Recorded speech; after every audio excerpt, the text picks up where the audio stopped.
ಕಳೆದ ವಿಧಾನಸಭಾ ಚುನಾವಣೆಯಲ್ಲಿ ಮತದಾನ ಜಾಗೃತಿ ಮೂಡಿಸಿ ಗಮನ ಸೆಳೆದಿರುವಂತಹ ದಕ್ಷಿಣ ಕನ್ನಡದ ಮಾಣಿಯ 4ನೇ ತರಗತಿ ವಿದ್ಯಾರ್ಥಿನಿ ಸನ್ನಿಧಿಗೆ ಕೇಂದ್ರ ಚುನಾವಣಾ ಆಯೋಗ ಶಹಬಾಷ್ಗಿರಿ ನೀಡಿದೆ. ಮುಂಬರುವ ಲೋಕಸಭಾ ಚುನಾವಣೆಯಲ್ಲಿ 100% ಮತದಾನದ ಅರಿವು ಮೂಡಿಸುವ ಆಕೆಯ ಉದ್ದೇಶಕ್ಕೆ ಮೆಚ್ಚುಗೆ ವ್ಯಕ್ತಪಡಿಸಿದೆ. ಕಳೆದ ಚುನಾವಣೆಯಲ್ಲಿ ತಾನು ಮಾಡಿದಂತಹ ಮತದಾನ ಜಾಗೃತಿಯ ದಾಖಲೆಗಳನ್ನು ಕೇಂದ್ರ ಚುನಾವಣಾ ಆಯೋಗಕ್ಕೆ ಸನ್ನಿಧಿ ಇಮೇಲ್ ಮೂಲಕ ಕಳುಹಿಸಿದ್ರು. ಮುಂಬರುವ ಲೋಕಸಭಾ ಚುನಾವಣೆಯಲ್ಲಿ 100% ಮತದಾನ ನಡೆಯಲು ಜಾಗೃತಿ ಮೂಡಿಸುವ ಉದ್ದೇಶ ಹೊಂದಿದ್ದು, ಅದಕ್ಕಾಗಿ ಸಹಕಾರ ಕೋರಿದ್ಲು.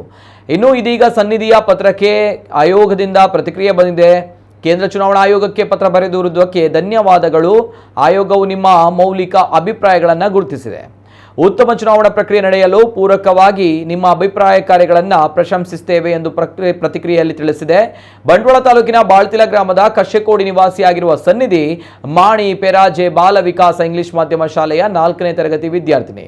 ಕಳೆದ ವಿಧಾನಸಭಾ ಚುನಾವಣೆ ಸಂದರ್ಭ ಸನ್ನಿಧಿ ತನ್ನ 4-5 ಮಂದಿ ಪುಟ್ಟ ಸಹಪಾಠಿಗಳೊಂದಿಗೆ ಮನೆ, ಅಂಗಡಿಗಳು, ಸಾರ್ವಜನಿಕ ಪ್ರದೇಶಗಳಲ್ಲಿ ಮತದಾನ ಜಾಗೃತಿ ಕಾರ್ಯದಲ್ಲಿ ತೊಡಗಿದ್ಲು.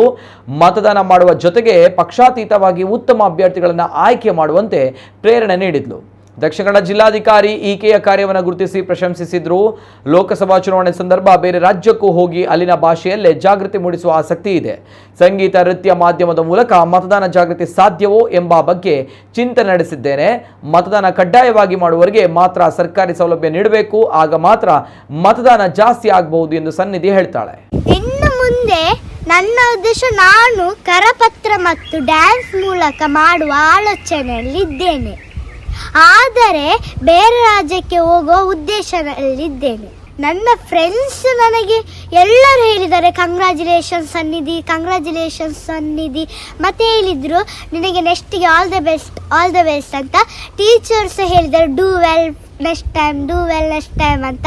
ಮತ್ತು ನನ್ನ ಅಪ್ಪ ಅಮ್ಮ ಮತ್ತು ನನ್ನ ಅಕ್ಕ ತುಂಬ ನನಗೆ ಸಹಕಾರ ಮಾಡಿದ್ದಾರೆ. ನನಗೆ ಅಕ್ಕ ಆಗ್ಬೋದು, ಯಾರು ಆಗ್ಬೋದು, ನನಗೆ ಇಂಗ್ಲೀಷ್ ವರ್ಡ್ ಬೇರೆ ರಾಜ್ಯಕ್ಕೆ ಇಂಗ್ಲೀಷ್ ವರ್ಡ್ ತುಂಬ ಚೆನ್ನಾಗಿ ಕೊಡ್ತಾಳೆ ನನ್ನ ಅಕ್ಕ. ಮತ್ತು ನನ್ನ ಫ್ಯಾಮಿಲಿ ಸಹ ಅಷ್ಟೇ ನನಗೆ ಲ್ಯಾಂಗ್ವೇಜಸ್ ಬೇರೆ ಅದಕ್ಕೆ ಬೇಕಾದ ಪಾಯಿಂಟ್ಗಳನ್ನು ನನ್ನ ಅಪ್ಪ ಅಮ್ಮ ಮತ್ತು ನನ್ನ ಫ್ಯಾಮಿಲಿ ಸಹ ಹೇಳಿಕೊಡ್ತಾರೆ.